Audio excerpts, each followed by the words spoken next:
Sa linya natin, Senador Risa Ontiveros, Senate Committee on Electoral Reforms and People's Participation. Senadora, magandang umaga. Si Joel Siweng po ito. Magandang umaga, ma'am. Magandang umaga po, Miss Weng, Sir Joel, at sa lahat ng ating mga tagapakinig. Ma'am, salamat po sa pagtanggap sa aming imbitasyon. Ayaw ho ng Salamat mga din po. tao doon po sa version po ng Kongreso sa Kamara. anti-political dynasty bill, ma'am, sa Kamara. Ano bang version po ng Senado naman dito po sa Well, anti-political dynasty bill na ito? Opo, main feature po talaga ng Senate version ng bill. Sa ngayon, no, committee report pa lang, ipinagbabawal po yung political dynasty relationships o yung pagtakbo sa halalan ng magkakamag-anak hanggang sa second degree of consanguinity and affinity. Halimbawa po yung asawa, yung kapatid, yung lolo o lola, yung apo. Ganon. Pero ma'am, pwedeng, sa Kamara kasi, second degree din. Pero pwedeng tumakbo halimbawa, pero hindi magkakapareho po na lugar. Ibang distrito, ibang probinsya, tapos hindi, halimbawa, walang magkakasabay ng Senado. Yung ganon. Sa inyo po ba, talagang totally hanggang second degree, tapos wala na ibang pwedeng tumakbo kahit magkakahiwalay na lugar? Ang ideal daw kasi, ma'am, isang tao lang sa isang pamilya ang pwedeng Yun ba yung tumakbo at version any niyo? given time. Well, sa Senate version sa ngayon, no, sa committee report, sabay bibilangin yung national positions, sabay din bibilangin yung local positions.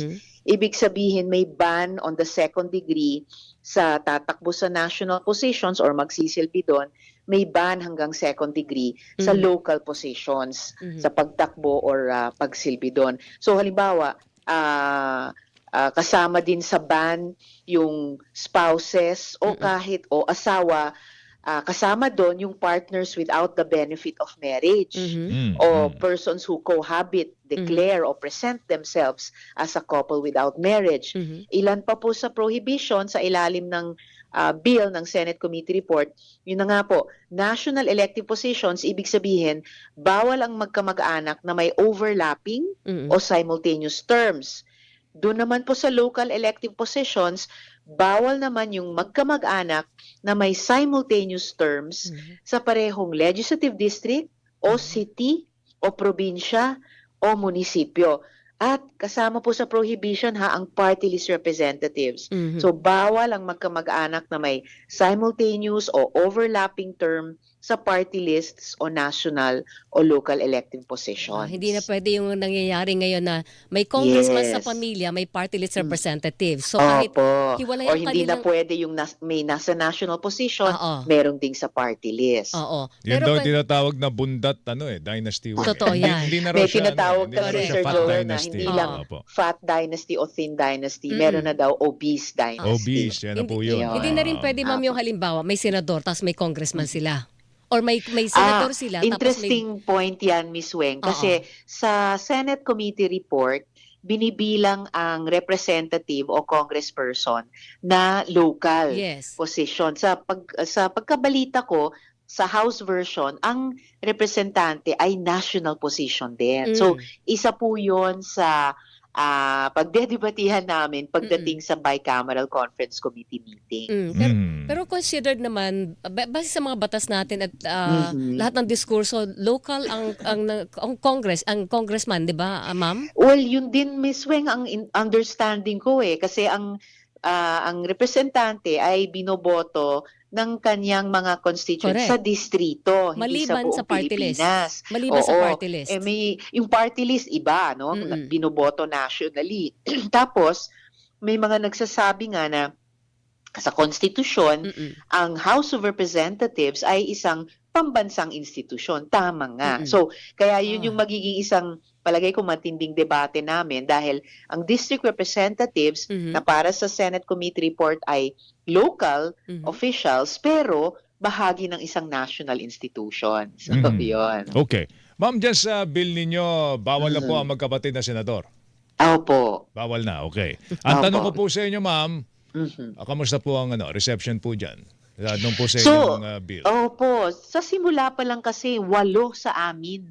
So 1/3 ng Senado ay nag-file nung 7 bills na kinonsolidate. So para sa akin isang tanda yun ng openness. Kasi 2 sa 8 authors ay miyembro din ng dynasty. Pero dun sa committee hearing, sabi nila mismo something to the effect na gusto rin naming buksan ang political space sa mas maraming Pilipino na hindi galing sa iilang pamilya lang. And pagsunod kasi din sa utos ng konstitusyon. At sa side naman ng counterparts namin, nagkaroon sila ng 200 bill kasama ang speaker nila at majority leader nila. So tiningnan ko rin yun na senyales ng pagiging bukas. And kasabay nun, yung LEDAC, Legislative Executive Development Advisory Council, na chaired ng presidente, nilista nila ang anti-political dynasty bill bilang priority legislative agenda nila. In fact, listed number 1. So itong mga to, sabi ko, baka sa ngayon, sa wakas, pwede na nating subukan talaga magpasa ng isang anti-political dynasty law. So ako, mas umaasa ako ngayon, tignan natin kung magkakatotoo, but we will take this ball and run with it, lalo na dahil sa mga feedback, halimbawa sa mga consultations na ginawa namin sa 5 parte ng ating buong bansa, malakas ang suporta ng ating mga kababayan, ng mga botante. So tignan natin ganong kalayo namin madadala ito. Baka sa 20th Congress na maisakatuparan na ito, Senator. Sana nga. Dapat 20th Congress hanggang end of this month pa naman yung session naming ito. And well, I heard na yun yung target no sa Senate committee na maipasa sana namin, ma-approve on third and final reading sana by Wednesday next week, no, yung pag adjourn namin sine die nitong session. While ang LEDAC naman, meron silang time frame na at least by June, no, bago ang SONA. Pero basta ang target sana namin, maipasa namin talaga ngayong 20th Congress, sooner rather than later, para magamit na rin sa mga mas malapit pang mga eleksyon, halimbawa barangay, SK, and bago syempre yung general election sa 2028. 24 kayo dyan, ma'am. 8 na kaagad yung, yung member po ng dynasty dyan. Well, pero yun na nga, 8 din ang nag-author sa anti-political dynasty bill at 2 sa kanila ay mga dynasts mismo na naging author nitong bill na ito. So tignan natin. Nasa proseso pa rin naman kami ng interpellation and amendments. So susubukan talaga namin pagsusumikapan, ipasa yung best Senate version na kaya namin. Ma'am, ano sa tingin mo pag umabot kayo sa BICAM, saan yung pinakamagiging masalimuot na diskurso ninyo sa inyong counterparts sa House of Representatives? Well, yun na nga, isa no, kung paano bibilangin ang district representatives. Tapos syempre, kahit kung maging parehong second degree of consanguinity and affinity yung bills namin, sa ngayon, mukhang ang Senate Committee report ay sumasaklaw ng mas maraming prohibition. So, yun siguro, no, yung magiging bones of contention. But that's what the BICAM is for. Subukan naming himayin at pukpukin, no, mapagkasunduan ang kaya naming gawin. Alright, sige ma'am, ito na lang isa, pahabol. Special powers sa Presidente. Pinag-uusapan na po sa House at sabi ni Senate President Tito Soto, handa kayong ipasa ito. Ipasa po yan. Ma'am, anong nakikita nyo mga dapat limitasyon nitong special powers na ito?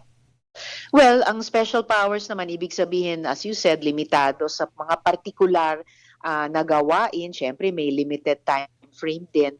We're hoping mas maiksi kesa mas mahaba itong terribleng Middle East war. And special in the sense na andun pa rin naman yung check and balance ng lehislatura.